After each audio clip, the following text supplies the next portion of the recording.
इस मन की ऐसी चाल है कि जरा सा असावधान साधक हुआ कि लक्ष्य से भ्रष्ट कर देता है। फिर यही मन निरुत्साहित कर देता है, विक्षिप्त कर देता है। इसी के कथनानुसार चले तो इसी ने भ्रष्ट कर दिया। भ्रष्ट का तात्पर्य होता है जो हम लक्ष्य पे चढ़ रहे हैं उससे नीचे गिर जाना।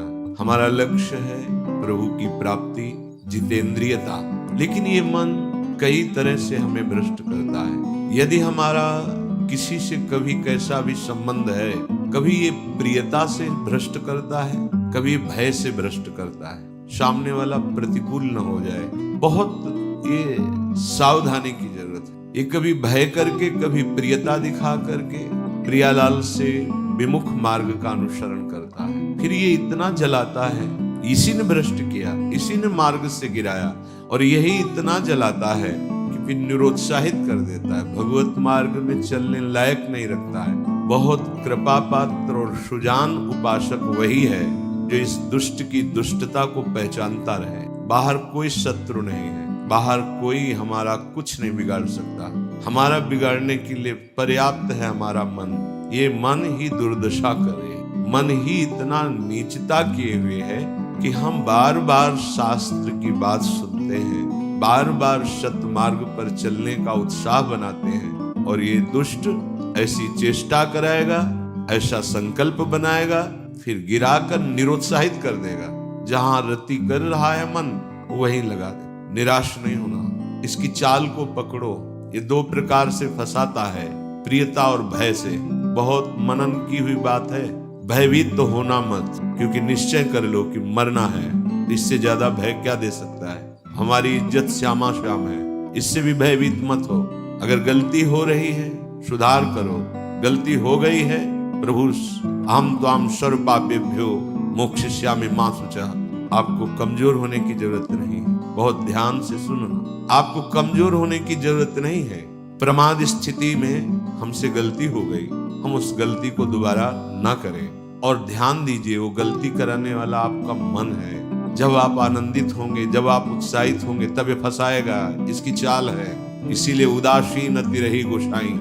जो उदासीन रहता है उसकी नजर अपने मन पे रहती है, और जरा सी भी उन्मत्तता आई कि फिर मन जो है वो ऐसी जगह फंसाता है। इसलिए बचो, इस दुष्ट की चाल बहुत विचित्र है। और जहां ये पवित्र हो जाता है तो यही भगवत स्वरूप हो जाता है। इसके लिए निश्चय करना पड़ेगा। प्राण चाहे चले जाए, अब हम न प्रियतावश न भयवश गलत नहीं करेंगे। इसे पकड़ो।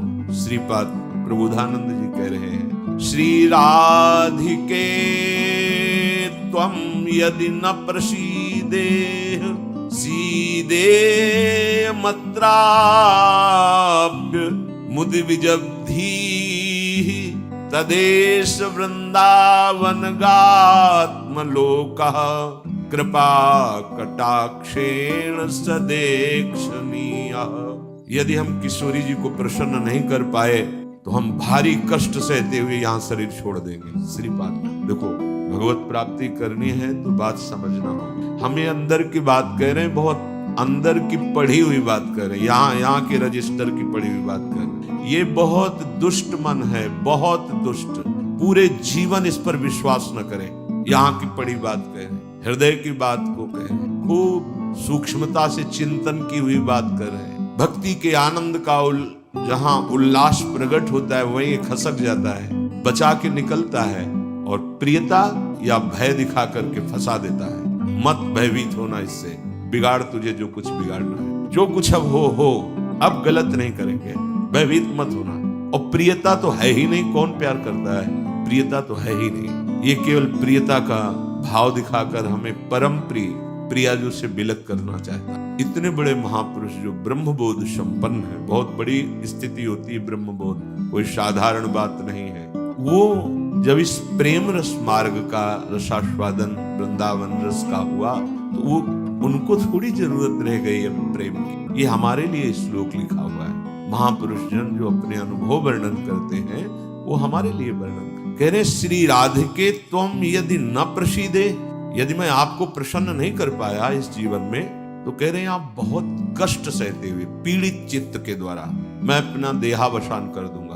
देह छोड़ दूंगा, पर आपसे विपरीत आचरण नहीं करूंगा। बस यहाँ रुकना होगा, यहाँ पकड़ो, यहाँ बैठा लो, हृदय में बांध। इतना बहिर्मुख हो चुका है उपासक कि वो पकड़ ही नहीं पाता है अपने अंदर की कमी को। वो अंदर ही अंदर वो खोखला करके, निराश करके बस केवल जीने में लगा देता है। खाया पिया सोया खेला, समय कट रहा है, बढ़िया है। नहीं भाई, ये बहुत दुष्ट है मन। बार बार इसलिए कह रहे, इस पर कभी विश्वास न करो।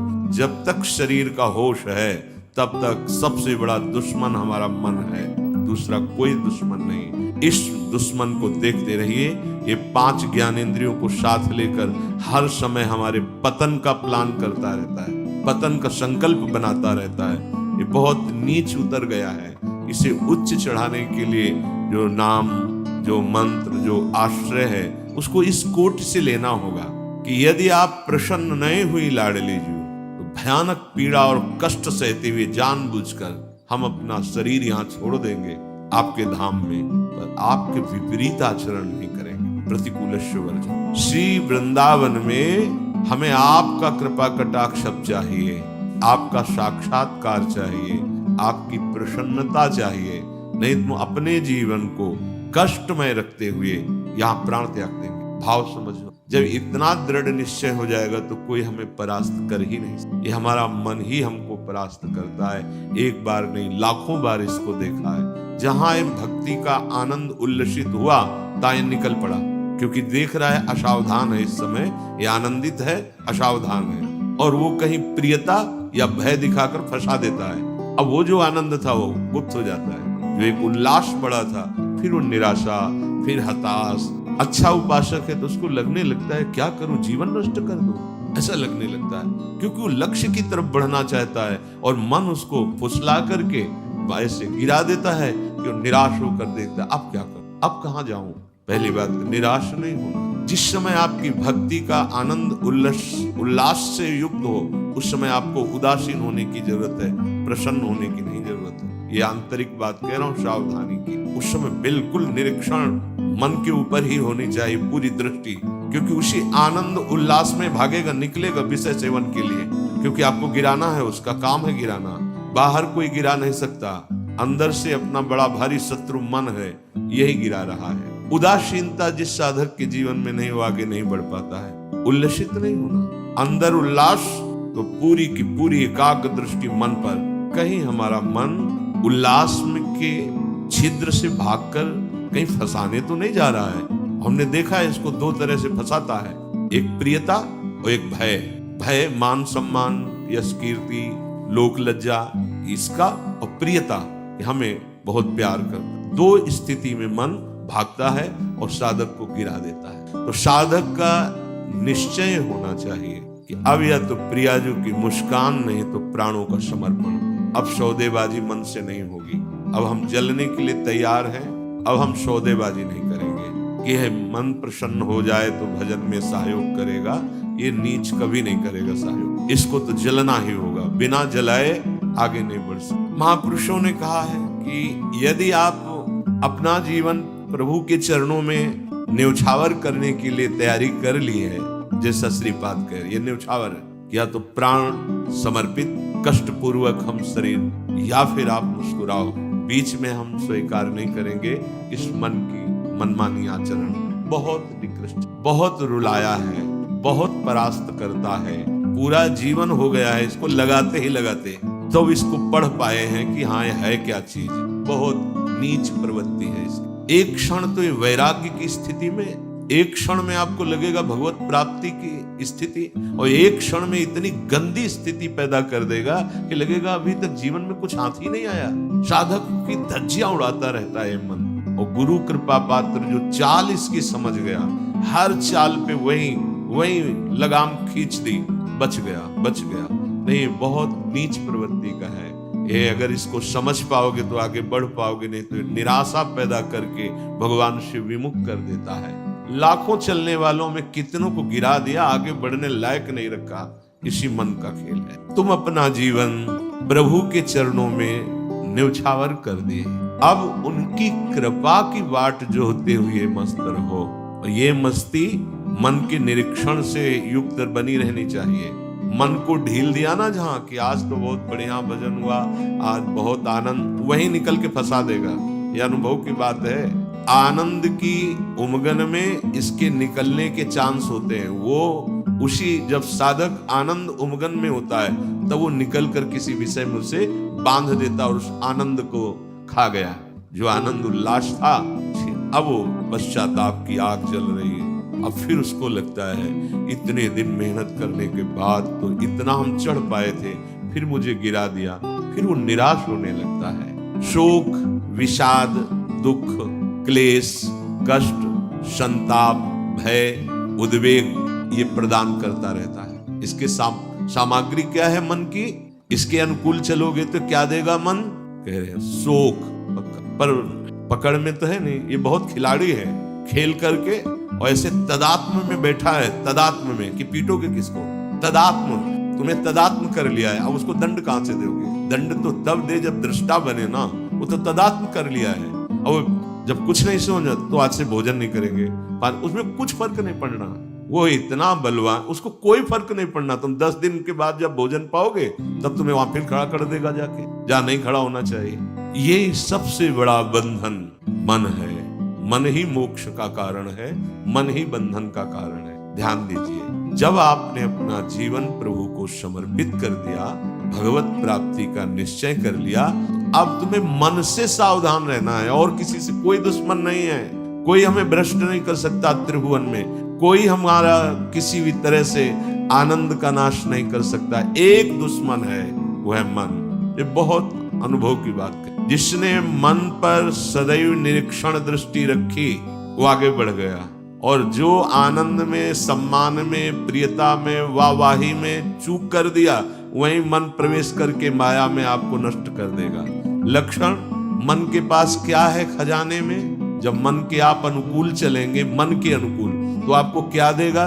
शोक, विषाद, दुख, क्लेश, कष्ट, संताप, भय, उद्वेग। ये अगर आप प्रभु के अनुकूल चले, मन जितना आपको आकर्षित करे भोगों के, उसको डांट के उसकी बात न सुनकर प्रभु के अनुकूल चले, तो इनमें से कोई भी दोष आपके अंदर नहीं रह जाएगा। ना आपके अंदर शोक होगा, ना विषाद होगा, न दुख होगा, न क्लेश, न कष्ट, न संताप, न भय, न उद्वेग, कुछ नहीं रहेगा। निश्चय, ये बात निश्चय समझ लो, सारा का सारा मन का एक खेल है। जो सब दुखी हैं, सब परास्त हो रहे हैं, सब जल रहे हैं, उसका कारण मन है। ये मन प्रत्येक श्वास यदि अपने प्रभु के सुमिरन में अर्पण कर दी जाए और मन की बात ना मानी जाए तो प्रसन्नता बढ़ने लगे। स्वाभाविक दो बातें कह रहे। पहली बात तो हर श्वास में नाम जप चले। दूसरी बात, मन की बात नहीं माननी है। इससे लड़ना पड़ेगा। बिना लड़े कोई परमार्थ का योद्धा विजय श्री प्राप्त नहीं कर पाता। और ये बहुत रुलाता है, बहुत दुख देता है। यही प्रतिकूल हो जाता है। पहले फुसलाएगा आपको, तन्मय करेगा, इसे छू लेते हैं, इसे देख लेते हैं, इसे भोग लेते हैं, बड़ा सुख मिलेगा। और आपने यदि उसके अनुकूल कर लिया तो वही फिर शोक, विषाद, दुख, क्लेश, अशांति ये फेंकेगा। अब तन्मयता में वो तुम्हारे बैठ गया है, तुम उसको अपने तन्मयता में ले लिए, तो अब बाहरी दृष्टि रहती है, चलो फिर आज से अन्न नहीं खाते, आज से मौन हो। कुछ फर्क इस पर नहीं पड़ेगा तुम्हारे मौन से, तुम्हारे अन्न त्याग से। इस पर एक बात केवल, इसकी बात माननी नहीं है, बस। हम ये सब करके देखे हैं। कई वर्ष अन्न जुबान में नहीं, आलू गुड़ जो मिला गांव, कुछ फर्क इस पे नहीं पड़ता। ये सब करके देखा है। बस चतुर सावधान वही जो हर श्वास नाम जप करके इसके खिलाफ रहता है। अब देख लो इसकी खिलाफत करना कितना कठिन बात है। मनोवेग है ये। इस वेग को जो सह गया उसको महात्मा, टूट गया वही दुरात्मा बना देता है। बहुत निंदनीय आचरणों से युक्त है मन। आप देख लो, अगर इसको सुधारना चाहते तो इसके खिलाफ कमर कसनी पड़ेगी आपको। जबरदस्ती इसको भजन में लगाना पड़ेगा और इसकी बात नहीं माननी होगी। नाम में बड़ी सामर्थ्य है। मतलब ये जो हम कह रहे हैं, अब कैसे तुम्हें स्थिति कैसे बताएं, ये बड़ी ऊंचाई से गिरा देता है मन। ये कोई छोटी मोटी शक्ति नहीं है मन। इंद्रियाणाम मनश्चाश, ये भगवत स्वरूप है। ऐसा खेल रचा गया है माया का, ऐसा रचना रची गई कि अगर इसका सपोर्ट ना करो तो जीना मुश्किल है। ध्यान देकर देखो, सारा खेल तो इसी के अंतर्गत, और सपोर्ट करो तो जीना मुश्किल है। अब निकलो इस खेल से, निकलो तो परम पद मिल जाएगा। बस जिसने नाम जपा, हरिराम व्यास जी एक पद में कहते हैं, नियंता पतितन को हरि नाम। यही हमारे अंदर कमी हो रही है, इसीलिए हम हार रहे हैं मन। हम इन सब बाहरी बातों को कोई महत्व नहीं देते। एक है, केवल एक, वही अनेक रूप रखकर तुम्हारे सामने आ रहा है, छुपा छुपी का खेल खेल रहा है। ये अगर मान सम्मान प्रतिष्ठा है, नाटक है माया का, कुछ इससे नहीं होने वाला।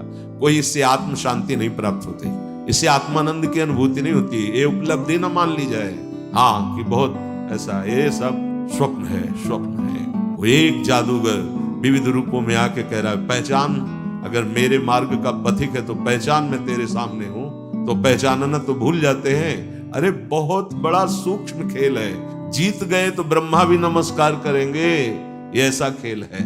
भगवत नाम में इतनी सामर्थ्य। हरिराम व्यास जी, नियंता पतितन को हरि नाम, उचरत ही मुह कुचरत कलि को, खोज न राखत श्याम। नियंता पतितन को हरि नाम। यदि श्वास श्वास, दो बातें भी पीछे बहुत ध्यान से सुनना। मन की बात नहीं माननी, इतनी सामर्थ्य आपको कहां से मिलेगी? बोले श्वास श्वास नाम जप करना होगा, इसी से विजय होगी। मन की बात नहीं माननी, वो हर समय विषय पेश करता रहता है। जैसे आप किसी होटल में बैठे हो तो पर्चा दे देते ना, आप बोलिए इसमें से क्या चाहिए, ऐसे हर समय पेश करता रहता है। पूरे त्रिभुवन में इसी का शासन चलता है, मन का। क्या चाहिए? आपने अगर किसी में भी दस्तखत कर दिए और शास्त्र विरुद्धाचरण है तो गिरा देगा। बहुत होश में, बहुत होश में। वो होश तब माना जाएगा जब हर श्वास आपका नाम चल रहा है। जे ही नाम आपकी जिह्वा में हर श्वास चलेगा तो मुंह कुचरत कलि को, ये जो कलि अभद्र वर्णत सहस, ये कामादिक दोष, इन सबके मुंह को कुचरता है हरि नाम। इसीलिए और साधनों में प्रीति हो जाएगी, नाम जपने में नहीं होगी। और नाम जपने में हो गई तो आप जीत जाएंगे, जीत जाएंगे। हरस्य हरि नाम जपत जय। नाम आनंद प्रदान करते हुए आपको बचाता रहेगा, मन की चाल दिखाता रहेगा, उससे कैसे बचना ये युक्ति बताता रहेगा। खोज न राखत श्याम, फिर श्याम सुंदर की खोज नहीं करनी पड़ेगी। नाम चल रहा है ना, यही अब तुम धोखे में नहीं डाल सकते। किसी सूझ वाली आंख ने पहचान की, कण कण में झांकी भगवान की, मेरा प्रीतम सब रूपों में है। ये नाम आपको अनुभव कराएगा। नाम जप नहीं है तो कुछ नहीं होने वाला। बातें बनाने से माया का पर्दा नहीं हट जाएगा। बहुत विचित्र है, बहुत विचित्र। अच्छे अच्छे त्राहिमाम बोल देते हैं इस मन के आगे। हिमालय को उठा लेना सहज है, लेकिन मन को अधीन करना सहज नहीं है। नाम भगवान में इतनी सामर्थ्य है, वो तुम्हें सामर्थ्य देंगे कि तुम मन को अधीन कर सकते हो। कर तुम अकर तुम अन्यथा कर तुम, सर्व सामर्थ्यशाली भगवान को अधीन करने वाला नाम है नाम।